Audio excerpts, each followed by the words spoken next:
Dick ఫోస్బెర్రీ ఇతను అమెరికాకు చెందినటువంటి ఒక హై జంప్ అథ్లెట్. ఇతను 1938లో ఒలింపిక్స్లో గోల్డ్ మెడల్ సాధించాలనేది ఇతని యొక్క తీవ్రమైన కోరిక. కానీ ఇతని కాంపిటీటర్స్ అందరూ ఇతనికన్నా దాదాపుగా 5 to 6 ఇంచెస్ ఎక్కువ ఎత్తు దూకుతున్నారు.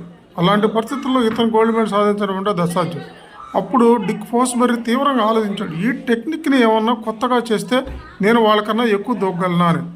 అప్పటి వరకు 2 కాళ్ళతో ఎగిరి దూకేటువంటి హై జంప్ని తల మీద పెట్టి ఇలా దూకటం అనేటువంటి టెక్నిక్ని ఆలోచించి ప్రపంచానికే ఒక కొత్త టెక్నిక్ చెప్పినటువంటి వ్యక్తి డిక్ ఫోస్బెర్రీ. 1938 వరల్డ్ కప్లో తల మీద నుంచి కూడా హై జంప్ చేయొచ్చు అని చేసి గోల్డ్ మెడల్ సాధించాడు. ఆ రోజు నుంచి ఈ రోజు వరకు హై జంప్ అంటే తల మీదగా దూకటమే. అంటే ఒక మనిషి ఆలోచన, కొత్త ఆలోచన ప్రపంచానికి ఒక కొత్త పాఠాన్ని నేర్పింది. Really great. మనం కూడా కొత్తగా ఆలోచించగలిగితే చరిత్రని సృష్టించవచ్చు.